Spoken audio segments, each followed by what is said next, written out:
Debat pamungkas pemilihan gubernur dan wakil gubernur Jakarta baru saja selesai digelar di Hotel Sultan Jakarta Pusat. Dalam debat terakhir ini, ketiga paslon adu program kerja terkait tema lingkungan perkotaan dan perubahan iklim yang telah disiapkan oleh 7 orang panelis.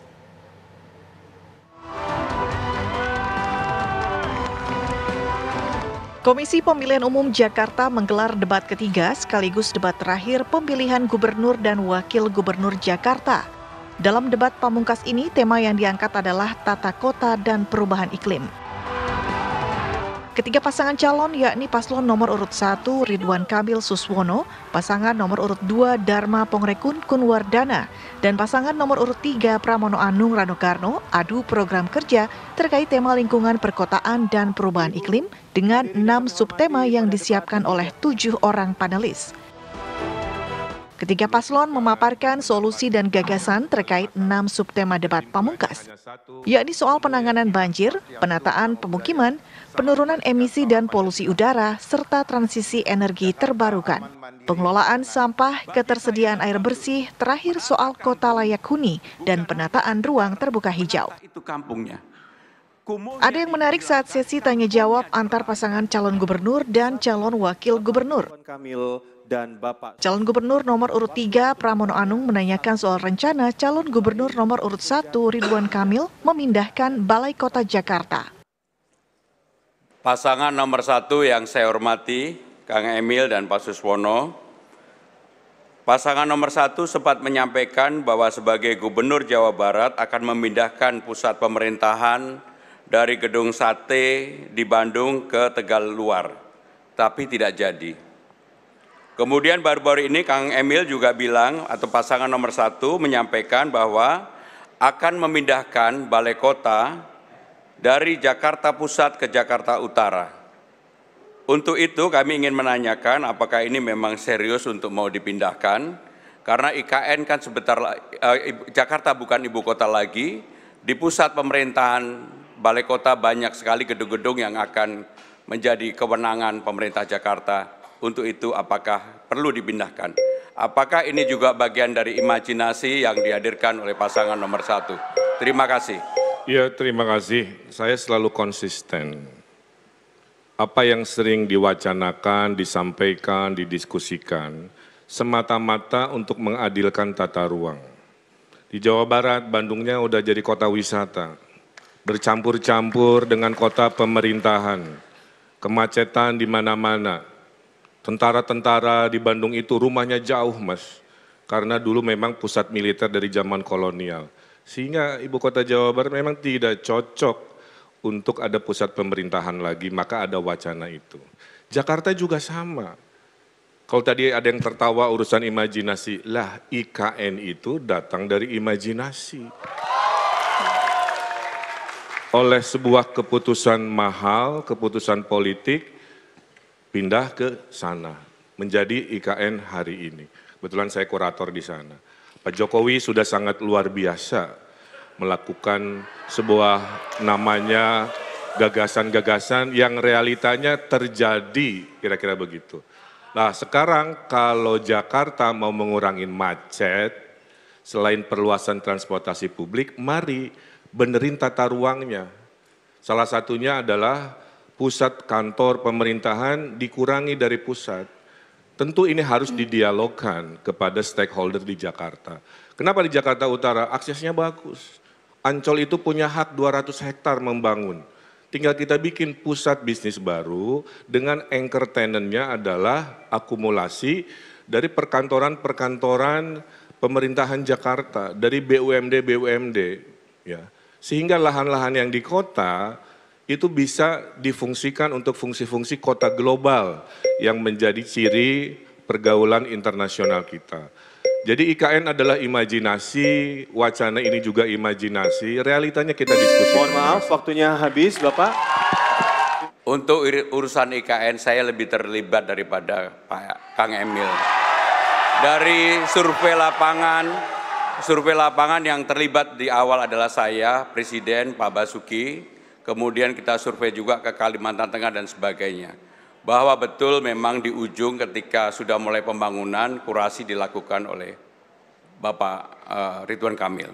Tetapi yang ingin saya sampaikan adalah sekarang Jakarta karena ibu kota sudah berpindah, apakah masih diperlukan yang namanya pemindahan balai kota ke Jakarta Utara? Saya tidak ingin mendebat hal itu, tetapi dengan banyaknya gedung-gedung yang akan ditinggalkan di pusat pemerintahan di Jakarta Pusat, apakah itu masih diperlukan? Termasuk gagasan Pak Kang Emil untuk membuat gym di samping halte menurut saya perlu dikaji kembali. Terima kasih, selamat malam. Saya tetap konsisten, masalah kan selalu sama, kemacetan, polusi, banjir. Beban pergerakan ke pusat terlalu besar. Ini solusi sangat teknokratis, memang ada keputusan politis. Kalau politis itulah kenapa saya bilang kita diskusikan dengan stakeholdernya. Tapi kalau menurut teori planologi itulah pengurangan beban. Akibatnya yang bergerak urusan pemerintahan, acara-acara seminar itu bisa berkurang. Maka nanti daerah Sudirman Tamrin, Monas akan lebih leluasa, lebih luang yang namanya traffic atau lalu lintasnya. Siapa yang diuntungkan? Warga. Siapa yang bikin betah? Nanti turis-turis merasa bukan ada kemacetan lagi di pusat kota. Nah itulah yang saya maksud bahwa imajinasi ini penting. Tapi kan butuh proses politik. Disitulah peran dialog menjadi penting, maka dialog dan kolaborasi adalah kunci mewujudkan visi-visi di acara di 5 tahun ke depan. Terima kasih. Pertanyaan Kang Emil. Dengan program kerja, solusi, dan gagasan untuk menyelesaikan persoalan di daerah khusus Jakarta ke depannya yang telah dipaparkan di 3 debat Pilkada Jakarta, akankah ketiga pasangan calon gubernur dan wakil gubernur Jakarta ini mampu meyakinkan warga Jakarta yang akan memberikan suaranya di 14.835 TPS pada 27 November 2024 mendatang? Tim TV One mengabarkan.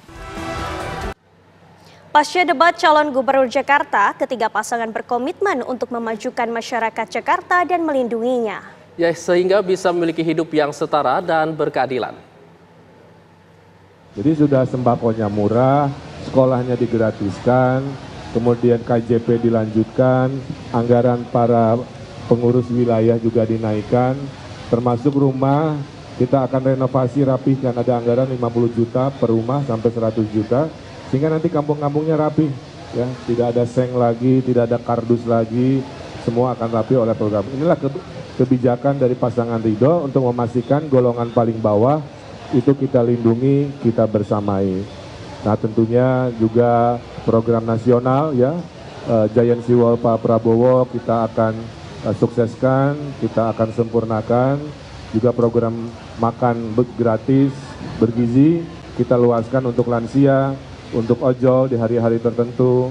Kemudian juga transportasi dari zaman Pak Jokowi MRT yang sudah sangat baik, kita akan luaskan Transjakarta sampai Bogor, sampai Bekasi, sampai Tangerang, Jaklingko-nya sampai ke ujung kampung, dan lain sebagainya. Kita akan lakukan perubahan nyata, tidak hanya sekedar meliput berita, tapi meliput berita untuk menggaungkan Indonesia sedang tidak baik-baik saja. Dan Jakarta yang 65% uang beredar juga sedang tidak baik-baik saja. Mari kita kembalikan Jakarta agar Jakarta maju, rakyatnya makmur. Lihat saja bagaimana produk impor sudah membanjiri Jakarta. Apa rekan-rekan tidak sadar itu? Bahwa itu tujuannya untuk menghancurkan produsen lokal dan akhirnya banyak yang PHK. Kalau sudah banyak PHK, pedagang pun akan mati suri.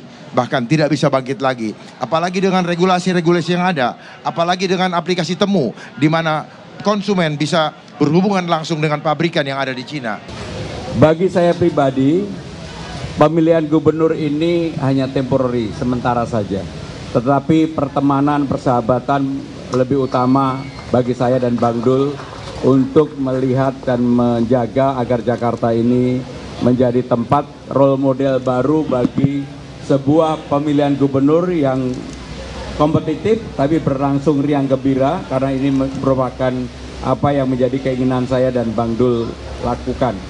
Hampir semua program tentunya tidak harus dilanjutkan.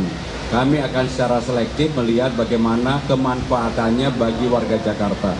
Bagi kami, bagi saya dan Bang Dul, manfaat bagi warga Jakarta itu menjadi prioritas utama untuk program-program yang ada. Tetapi kami tidak alergi terhadap itu, karena belum jadi gubernur kami akan pelajari, kami akan melihat persoalan ini, dan tentunya pada saatnya kami akan putuskan. Terima kasih.